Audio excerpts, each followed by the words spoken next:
الحمد لله نحمده ونستعينه ونستغفره ونعوذ بالله من شرور أنفسنا ومن سيئات أعمالنا من يهده الله فلا مضل له ومن يضلله فلا هادي له وأشهد أن لا إله إلا الله وحده لا شريك له وأشهد أن محمدا عبده ورسوله يا أيها الذين آمنوا اتقوا الله حق تقاته ولا تموتن إلا وأنتم مسلمون يا أيها الناس اعبدوا ربكم الذي خلقكم من نفس واحدة وخلق منها زوجها وبث منهما رجالا كثيرا ونساء واتقوا الله الذي تساءلون به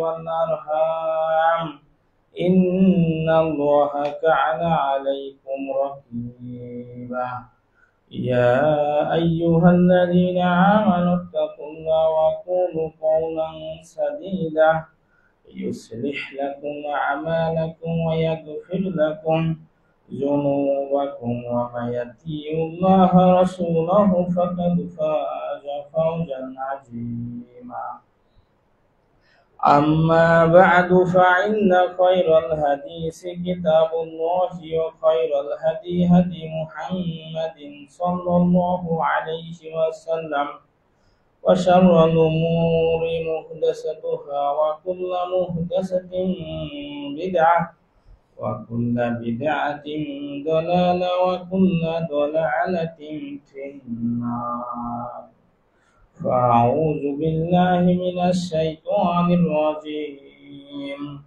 بسم الله الرحمن الرحيم أقيموا الصلاة وآتوا الزكاة واركعوا مع الراكعين قال النبي صلى الله عليه وسلم بني الإسلام على خمس وإقام الصلاة সর্বাগ্রে প্রশংসা জানাই সে রব্বুল আলামিনের দরবারে যিনি আমাদেরকে জুমা জামাতে একত্রিত হওয়ার তৌফিক দান করেছেন। তাই আমরা সকলে বলি আলহামদুলিল্লাহ। দরুদ ও সালাম বর্ষিত হোক প্রিয় নবী মানবতার দিশারি নবী মুহাম্মদ সাল্লাল্লাহু আলাইহি ওয়াসাল্লাম। আমরা সংক্ষিপ্ত দরুদ করি সাল্লাল্লাহু আলাইহি ওয়াসাল্লাম। আজ আমাদের জুমা জামাতের সংক্ষিপ্ত বিষয়বস্তু মানুষের জীবনে সবচেয়ে জরুরি কাজ পাঁচ ওয়াক্ত সালাত। এই পৃথিবীতে মানুষ হিসাবে জন্মিয়ে এর চেয়ে জরুরি কাজ মানুষ হিসাবে মানুষের আর নয়। এর চেয়ে জরুরি কোনো কাজ পৃথিবীতে আছে মানুষ হিসাবে থাকতে পারে না। এটা এমন এক বিধান রব্বুল আলামিন তার নবী মুহাম্মদুর রাসূলুল্লাহ সাল্লাল্লাহু আলাইহি ওয়াসাল্লাম ওহী আসমান থেকে জিবরাইল আমিনের মাধ্যম দিয়ে দুনিয়াতে প্রেরণ করেছেন। এই পাঁচ ওয়াক্ত সালাত স্বয়ং মুহাম্মদুর রাসূলুল্লাহ সাল্লাল্লাহু আলাইহি ওয়াসাল্লামকে উঠিয়ে নিয়ে গিয়েছেন সে আসমানে। সালাত ওখান থেকে দিয়েছে বিধান হিসাবে পাঁচ ওয়াক্ত সালাত পড়তে হবে, মুসলিম জীবনে বাধ্যতামূলক। সালাত ব্যতি রেখে মুসলিম কোনো কিছু চিন্তা করতে পারে না, কোনো কিছু ভাবনা করতে পারে না, দুনিয়াতে কোনো কিছু করতেও পারে না। তাই মানুষ হিসাবে সবচেয়ে জরুরি কাজ পাঁচ ওয়াক্ত সালাত। জীবনে মানুষ সবকিছু ভুলে গেলেও, মানুষ সবকিছু হারিয়ে ফেললেও অন্তত পাঁচ ওয়াক্ত সালাত মুসলিম জীবনে তাকে রাখতেই হবে ইনশাআল্লাহ। এটা ছেড়ে দিয়ে মানুষ মুসলিম থাকার আর হালত থাকে না। এ ব্যাপারে আমরা সংক্ষিপ্তভাবে বলার চেষ্টা করবো ইনশাআল্লাহ। তো আমরা অনেকে মুসলিম আছি, আমাদের মনের ভিতরে জিহাদের তামান্না আছে, কিন্তু ব্যক্তি কি সালাত আদায় করে না, নাউযুবিল্লাহ।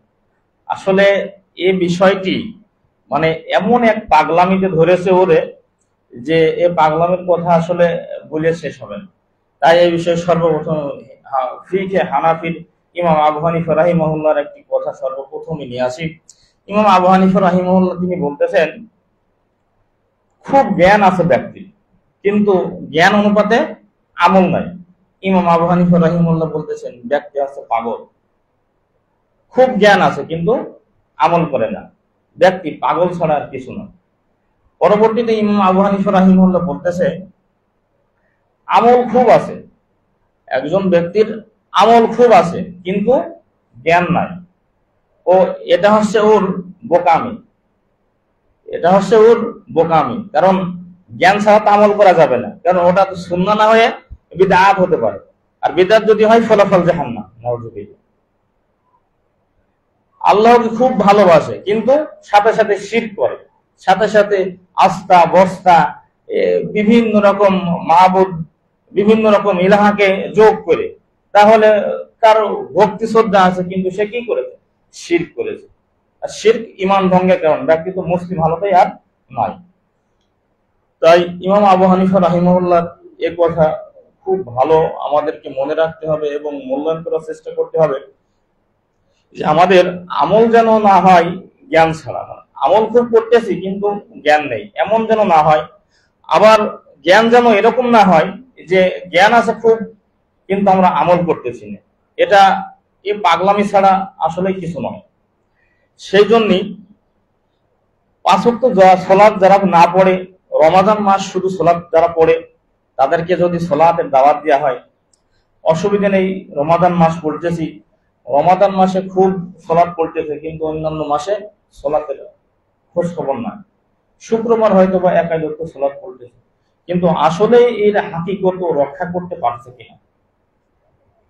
আপনি একজন স্ত্রী বিবাহ করেছেন, দুনিয়াবি ক্ষেত্রে আল্লাহ রাব্বুল আলামিন কুরআন মাজিদের ব্যাপারে বলেছেন যে সবচেয়ে আরামদায়ক জিনিস হচ্ছে স্ত্রী। নিসাউকুম হারসুল লাকুম ওয়া আতু হারসুকুম, সেখানে আপনি যে কোনো সময় যে কোনো ভাবে যেতে পারেন, অসুবিধার কিছু নেই। কিন্তু এখানে অসুবিধা হচ্ছে যে আমরা সালাতকে ওই রূপে বুঝি না। মনোরম পরিবেশের জন্য স্ত্রী, তাকে যদি আপনি সপ্তাহে একবার খেতে দেন, মাসে বছরে একটি করে পোশাক দেন, তাহলে ওই স্ত্রী যতই আপনি রাখতে চান ও থাকবে না। ও বলবে যে আসলে এ মূলত আমার স্বামী হওয়ার যোগ্যতা রাখে না বা যোগ্যতা হারিয়ে ফেলেছে। মুসলিম জীবনে ব্যক্তি যদি আপনি মুসলিম দাবিদার হন, মুসলিম কবরস্থানে আপনি মরে গেলে কেন আপনার উপরে মুসলিমত্ব বিধান জারি হবে? বেঁচে থাকতেও তো আপনার বিধান রক্ষা করতে হবে। 5 ওয়াক্ত সালাত মুসলিম জীবনে আপনার মাস্ট বি। শুধু পুরুষের জন্য জ্ঞান স্মৃতি শক্তি যদি না হারিয়ে যায়, জ্ঞান অজ্ঞান যদি অজ্ঞান হালতে যদি থাকে, ব্যক্তি যদি বোধবোধোদয় ভুলে যায়, নেশা করার মতো, নেশা করেছে, সে স্ত্রীকে মা বলে ফেলতেছে, খালাকে দেখা যাচ্ছে যে স্ত্রী বলে ফেলতেছে, এরকম বিভিন্ন রকম ভাষা, জ্ঞান নাই। সেই জন্য আল্লাহ রাব্বুল আলামিন কুরআনুল কারীমে বলেছেন, লা তাকরাবুস সালাহ, সালাতের নিকটবর্তী হয়ো না, ওয়া আনতুম সুকারা, যখন তোমরা নেশাগ্রস্ত থাকো। যখন তোমরা নেশাগ্রস্ত থাকো তখন সালাতের নিকটবর্তী হয়ো না। সেই জন্য সালাতের এই নিষেধাজ্ঞা ফকিরা আবার এগুলো ব্যবহার করে, নাউযুবিল্লাহ মিন যালিক।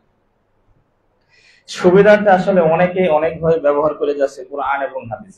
কারণ কোরআন হাদিস এমন সমুদ্র যে এখানে আপনি যে দলিল খুঁজতে চাবেন না কেন, এখানে দলিল পাওয়া যাবে, কোনো অসুবিধা নেই। কিন্তু আসলেই ব্যক্তি আপনি পরিতৃপ্ত কিনা ইসলামের উপরে, আপনি ব্যক্তি হিসাবে মুসলিম আছেন কিনা, এটা আপনার কিন্তু অবশ্যই জানা থাকতে হবে। তাই আমরা যে বিষয়টি বলেছে, বিষয়ের উপরে মুসলিম জীবনে এর চেয়ে জরুরি কাজ, 5 ওয়াক্ত সালাতের চেয়ে জরুরি কাজ এই পৃথিবীতে মুসলিম হিসাবে আপনার আর কোনো জরুরত কাজ নেই। 5 ওয়াক্ত সালাত যেমন জরুরি, আপনি খেয়ে না থাকলেও সালাত পড়তে হবে, আপনি খেয়ে থাকলেও সালাত পড়তে হবে। এমন বিধান, আপনি বেহুশ না হলে, আপনি পাগল না হলে আপনার উপরে বিধান চলবে। আপনি কোন হালতে আছেন, আপনার পোশাক পবিত্র নেই, তবু আপনাকে সালাত পড়তে হবে। আপনি গরুর হাটে আছেন, গোবর লেগে আছে, গরুর চুনা লেগে আছে, তবু আপনাকে সালাত পড়তে হবে। এমন এক বিধান, কোনো কিছুকে নিষেধ শুনে নাই, কোনো কিছুকে পরোয়া করে নাই। বিধান 5 ওয়াক্ত সালাত আপনাকে মুসলিম জীবনে পড়তেই হবে, মাস্ট বি। এটা ব্যতি রেখে আর কোনো কিছু করা সম্ভব নয়। শুধু বিধান হিসাবে পুরুষের ক্ষেত্রে আছে যে ও যদি জ্ঞান না হারায়, ও যদি পাগল না হয়ে যায়। আর মহিলাদের হায়েজ অবস্থায় বন্ধ এবং সন্তান হামেল করতে যে 40 দিন বন্ধ, এই ধরনের বন্ধ শুধু মহিলাদের ক্ষেত্রে। এই ক্ষেত্রে আমার একটা হাদিস আল্লাহ রসুল বলেছে এই কারণে মহিলাদের দিনদারি থাকো। আল্লাহ রসুল মেরাজ থেকে ঘুরে এসে বলছে মহিলাদেরকে বেশি বেশি তোমরা দান সদকা করো, কারণ জাহান্নাম বলতে আমি শুধু দেখলাম নারী আর নারী, নারী আর নারী, নারী আর নারী, কিছু সংখ্যক পুরুষ। মহিলাদের অনেক দিনদারিতা কমে যায় বিভিন্ন রকম কারণে। মহিলাদেরকে অবশ্যই তাকওয়া অর্জন করতে হবে, আল্লাহ সুবহানাহু ওয়া তাআলাকে ভয় করতে হবে সর্বদা, তাকওয়া আল্লাহ হুসনুল খুলক, আচরণগুলো সুন্দর করতে হবে। তাহলে আসলে দুনিয়া এবং আখিরাত দুই জায়গায় ফায়দা মানে ফলপ্রসূ হবে। তো এটা বিশেষ করে যেহেতু সালাতের উপর বক্তব্য, আমরা এই বিষয়ের উপরেই বক্তব্য দেবো ইনশাআল্লাহ। তাহলে মুসলিম জীবনে আমাদের সবচেয়ে জরুরি কাজ 5 ওয়াক্ত সালাত। এটা আপনি কোনো সময় ছেড়ে দেবেন, এটা বাদ দিয়ে আপনি কোনো কিছু করতে যাবেন, হয়তোবা আসলে দুনিয়াটা একটা ধোঁকার জায়গা। এই ধোঁকায় মানুষ বুঝতে পারে না বা বুঝে উঠতে পারে না। এটা একটা ফিতনার জামানা, এখন চলতেছে একটা ফিতনার জামানা। এই ফিতনা ধরা আসলে খুব কঠিন। নাই আল্লাহ সুবহানাহু ওয়া তাআলা এই কুরআনুল কারীম এমন কুরআনুল কারীম যে এখানে রব্বুল আলামিন সবকিছু আপনাকে ফাঁস করে দিয়েছে। প্রশ্ন একটা ছেলে দীর্ঘ সময় পড়ে এসএসসি পরীক্ষা দিয়েছে, ইন্টারমিডিয়েট পরীক্ষা দিয়েছে, অনার্স মাস্টার্স করতেছে।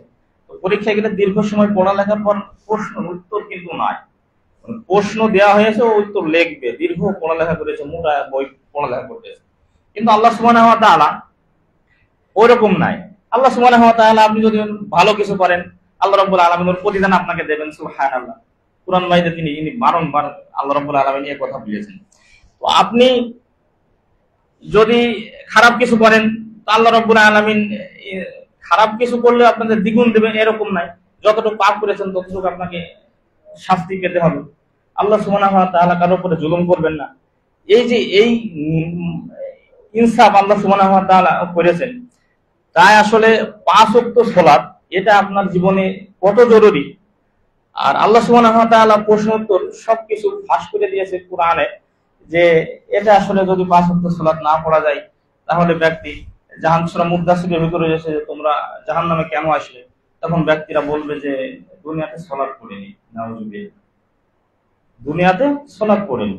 সালাত না পড়া কি জাহান্নামে যাওয়ার কারণ? সালাত না পড়াটাই হচ্ছে জাহান্নামে যাওয়ার কারণ। এটা আপনার মাথাতে এইভাবে ঢুকিয়ে রাখতে হবে যে জীবনের যেখানেই থাকি, যেভাবেই থাকি, যে অবস্থাতেই থাকি না কেন, 5 ওয়াক্ত সালাত আমার জীবনে লাগবেই লাগবে। 5 ওয়াক্ত সালাত ব্যতী রেখে আমি দুনিয়াতে কোনো কিছু করতে পারি না। আল্লাহ সুবহানাহু ওয়া তাআলা কুরআন মাইদে ফাঁস করে দিয়েছেন, বাল তুকসিরুনাল হায়াতাদ দুনিয়া ওয়াল আখিরাতু খায়রু ওয়া আবকা।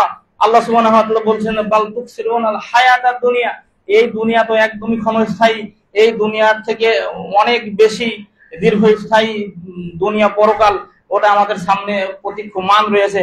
আমরা যে কোনো সময় মারা যেতে পারি, তবু আমাদের মাথায় আসলে টনক নড়তেছে না। আল্লাহ সুবহানাহু ওয়া তাআলা কুরআনুল কারীমের আরেকটি জায়গায় বলেছেন, শয়তান তোমাদের দুনিয়ার ভয় দেখায়। তো শয়তান আসলেই আমাদেরকে দুনিয়ার ভয় দেখাচ্ছে, এই যে আমরা কাজ কাম ছেড়ে দিয়ে 5 ওয়াক্ত সালাতে আসতে পারি। এই দেখেন শয়তান কিভাবে, আমরা একটা জুমার খুতবা দেবো ইনশাআল্লাহ, যে শয়তান চেনার উপায়। মূলত শয়তান আমরা কিভাবে চিনব? যদি শয়তানের কলা কৌশল যদি চিনা যায়, ধরা যায়, তাহলে তো আমরা ওখান থেকে সরে থাকতে পারবো। যে ইনশাআল্লাহ আগামীতে দেবো ইনশাআল্লাহ। আজ আমাদের বিষয়বস্তু আছে সালাত। তো এই সালাত কিভাবে আল্লাহ রাব্বুল আলামিন দেখেন কুরআনুল কারীমে আল্লাহ সুবহানাহু ওয়া তাআলা কুরআন মাইদে আরো বারবার বলেছে যে ওয়ামাল হায়াতুদ দুনিয়া ইল্লা মাতাউল গুরুর, এই দুনিয়াটা একটা খেলতামাশা ছাড়া আর কিছু নাই। তবুও আমরা বুঝতে পারছি মুসলিম জীবনে যে জিনিস না ধরে রাখলে মুসলিমত্ব থাকে না, 5 ওয়াক্ত সালাত। এই 5 ওয়াক্ত সালাতে আমাদের মুসলিম জীবনে নাই। ইন্না লিল্লাহি, এর চেয়ে দুর্ভাগা মুসলিম জীবনে আর হতে পারে না।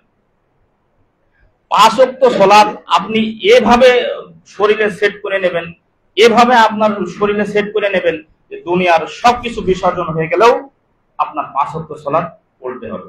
আপনি খুব শোকাহত, সে যদি মনে চায় কিছু করতে, কিন্তু বিধান নাই, যার কারণে করা যাচ্ছে না বা করা যাবে না। একটা সন্তান, সবচেয়ে আদরের সন্তান যদি মারা যায়, তো আপনাকে এমনিতেই ভিতর থেকে নফস, ভিতর থেকে যে দুর্বল পয়েন্ট আছে, এটা আপনাকে এমনিতেই ফোকাস করবে যে একটু আশ্রয়ে কান্না করে, একটু দাপা, একটু মানুষকে জানা। কিন্তু বিধান ক্রন্দন করা যাবে না।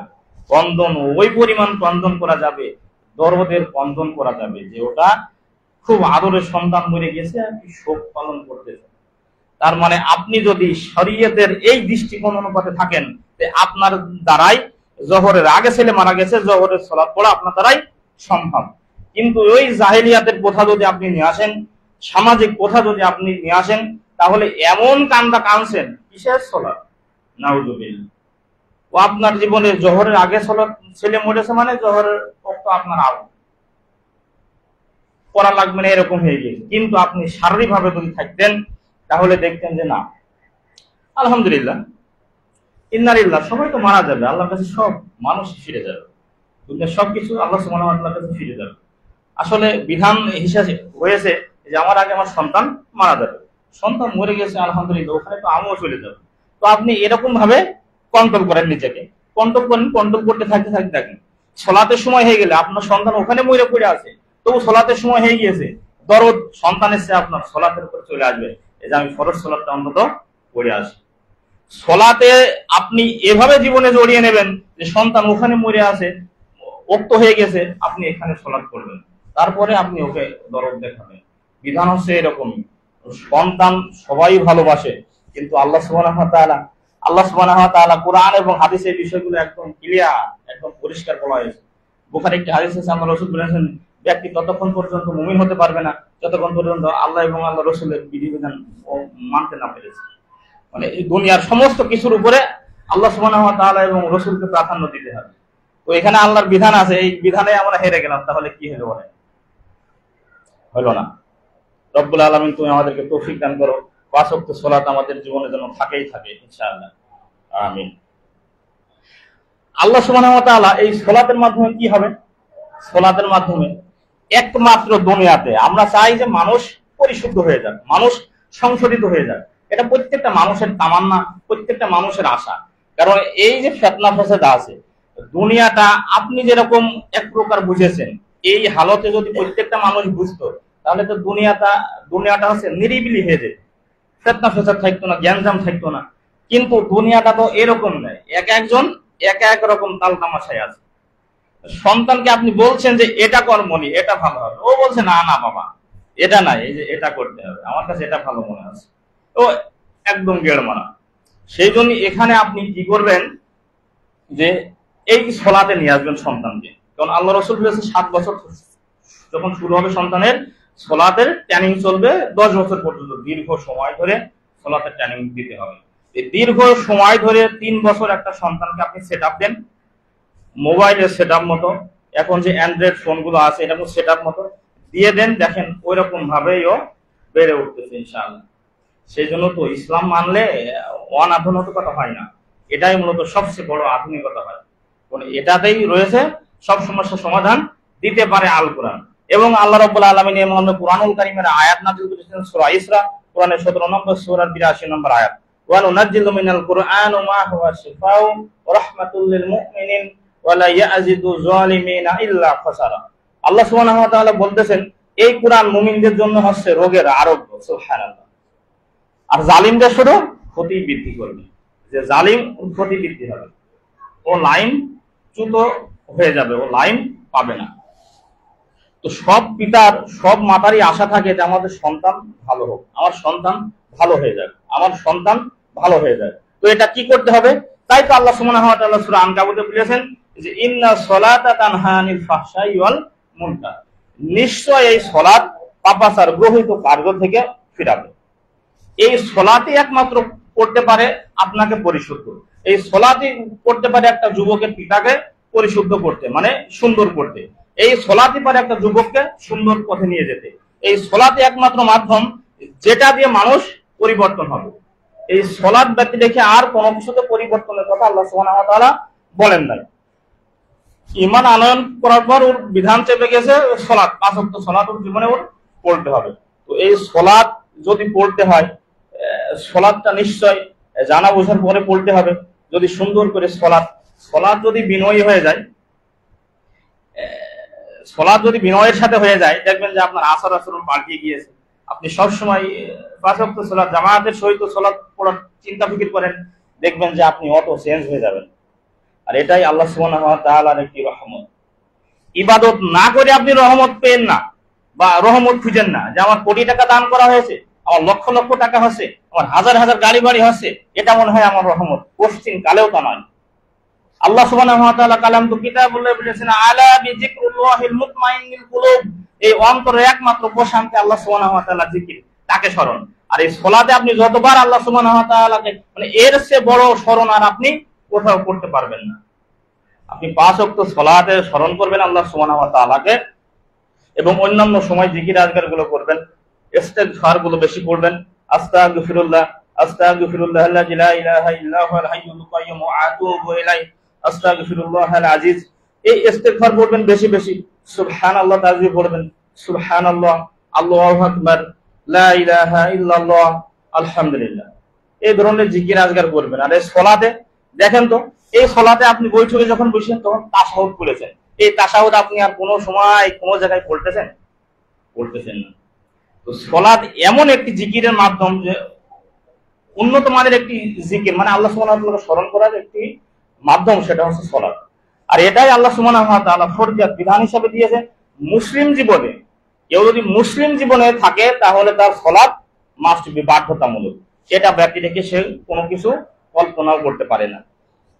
আর এই সালাত পড়ার মাধ্যমে কি হয়ে যাবে? মানুষ পরিশুদ্ধ হয়ে যাবে। আর তাসকিয়াতুন নফস, মানে এই অন্তরের যে পরিবর্তন হবে, মানুষ যেটা সুন্দর মানুষে রূপান্তরিত হবে, সেটার মাধ্যম হচ্ছে সালাত। এই সালাত আপনাকে পরিবর্তন করে দেবে। এই সালাত আপনার সন্তানকে পরিবর্তন করে দেবে। এই সালাত আপনার স্ত্রীকে পরিবর্তন করে দেবে। এই সালাত আপনার সন্তানকে, আপনার কন্যাকে পরিবর্তন করে দেবে। আর এটা ব্যতি রেখে যদি আপনি কোনো কিছু চিন্তা করেন, তো এটা উদ্ভট চিন্তা ছাড়া আর কিছুই নয়। আপনি যে নামাজ পড়তেছেন না, ওকেও বলেন যে নামাজ পড়ো না কেন, তোমার ছেলেকে নামাজ পড়াও না কেন? কি আর পড়া যাবে, নামাজ পড়ার তো সময় হচ্ছে না, নাউযুবিল্লাহ। আল্লাহ সুবহানাহু ওয়া তাআলা কোরআন মাজিদে বলেছেন, কেউ যদি আল্লাহ সুবহানাহু ওয়া তাআলার জন্য সময় বের না করে, তাহলে আল্লাহ সুবহানাহু ওয়া তাআলা তার এই দুই হাতকে কর্মব্যস্ত দ্বারা ভরিয়ে দেয়। আপনি কোনো দিন দিনের কাজে সময় দিতে পারবেন না। আপনি কোনো দিন 5 ওয়াক্ত সালাত জামাতে আসতে পারবেন না। জুমার দিন তবুও তাড়াহুড়ো, কিন্তু প্রত্যেকটা মানুষ যারা চাকরিজীবী তারা জানে যে অবসরের দিন, এটা তো অবসরের দিন, কিন্তু অবসর কই? সালাতে আসছেন দেখেন শেষের দিন, অবসর কই? অবসর নয়, অবসর ওইভাবে হয় না। শান্তি লাগবে অন্তরে। আপনি বাহ্যিক ভাবে শান্তি খোঁজা, ওই যে কোটি টাকার মানুষকে দেখে আপনি মনে করছেন যে কত শান্তি, ওর সাথে 10 দিন সোহবত নিয়ে দেখেন, ওর সাথে আপনি 5 দিন ঘুরে দেখেন, মিশে দেখেন যে ও কত মুসিবতে আছে।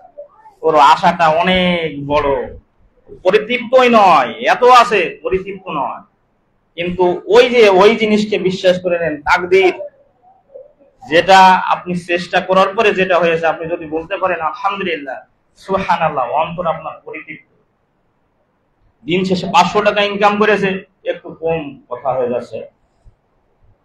দিন শেষে 500 টাকা ইনকাম করেছেন, সন্ধ্যার দিকে বা রাতে আপনি বলেন যে আলহামদুলিল্লাহ, কোনো টেনশন নেই মাথায়, সব ঝেড়ে গেল শুধু আলহামদুলিল্লাহ বলার কারণে। আর দিন শেষে আপনি 5,000 টাকা ইনকাম করেছেন, তবু যদি আলহামদুলিল্লাহ বলতে না পারেন, তো আপনার মাথায় এরকম হবে, এই যে এটা হয়নি বলে 6,000 টাকা হয়নি। যদি এই সময়টা কাজে লাগাতে পারতাম, সোলাতে যে ওই একটা ভাইয়ের সঙ্গে একটা আলাপ করতে যে 10 মিনিট কেটে গেছে, ওই 10 মিনিট যদি আমি দোকানে থাকতাম, তাহলে 1,000 টাকা আমার বেশি হতো। ওই যে শান্তি মিলল না। আদৌ ওই 10 মিনিটে কাস্টমার হইতো কিনা এটাও তো আপনি জানেন না, কিন্তু এটা তো আপনি ফিকির করতে পারছেন না যে দিনের কাজে সময় বের করবেন। কোরআন মাজিদে এগুলোর আয়াত আছে। আল্লাহ সুবহানাহু ওয়া তাআলা বলেছে, তাওয়াক্কাল আলাল্লাহি কাফা বিল্লাহি ওয়াকিলা।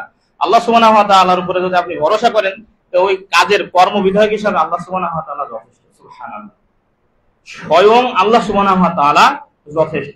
আপনি একটু ভরসা করে দেখেন আল্লাহ সুবহানাহু ওয়া তাআলার উপরে, হাসবুনাল্লাহ, ভরসা করি আল্লাহ রাব্বুল আলামিনের উপরে।